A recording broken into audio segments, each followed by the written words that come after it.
અહીંયા સમૂહ લગ્નમાં જોડાણા પછી બીજો ઘણો ખર્ચો કરે, પણ એમને મને કોઈ વાંધો નથી ભાઈ, જો કે એમાં મારથી કહેવાય પણ નહીં, પણ છતાંય હું કહું છું કે આપણે સમૂહ લગ્નમાં જોડાણા પછી આપણે ઘરે ખર્ચ ઘટાડવો જોઈએ.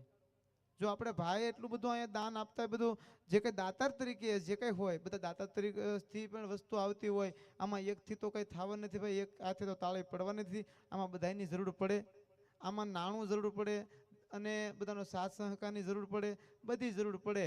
પણ સમૂહ લગ્નનું કહેવાનું કારણ એ છે કે આપણે જો સમૂહ લગ્નમાં જોડાણા હોય તો પછી આપણે ઘરે ખર્ચ ઘટાડી અને જે કાંઈ અથાશક્તિ પ્રમાણે આપણથી પોગાય એવું ભાઈને મદદરૂપ બનવું જોઈએ.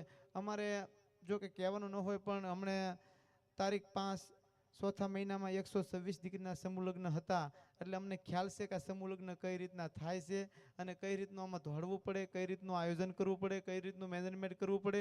અને આણું દેવું ને એ પણ એક બધા દાતાર ગોતવાના, બધું એક હાથે તો કાંઈ થાય નહીં ભાઈ, બિચારા એક હાથે તો કાંઈ બધું ન કરી શકે ભાઈ, આમાં બધાની જરૂર પડે.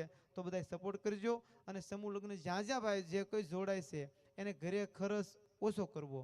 ઓછો કરવાનું કારણ છે કે આપણે સમૂહ ખર્ચ તો અહીં બધો થાય છે. કેવું સરસ મજાનું અહીંયા આયોજન કર્યું છે, બધી વસ્તુ જે કંઈ આ દાતાશ્રી આપી છે એ પ્રમાણે પગે એ પ્રમાણે આપ્યું છે ભાઈ. તો બધા એને જ્યારે જ્યારે ભાઈને જરૂર પડે ત્યારે બધા સપોર્ટ કરજો.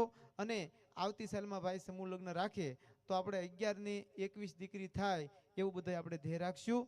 તો બીજું વધારે નહીં, ભાઈને શ્રી અને જોરદાર તાળીઓથી આપણે વધાવશું કે આણે બીજો સમૂહ લગ્નનું આવું મહાન આયોજન કર્યું છે. બોલે રામદેવજી મહારાજની જય.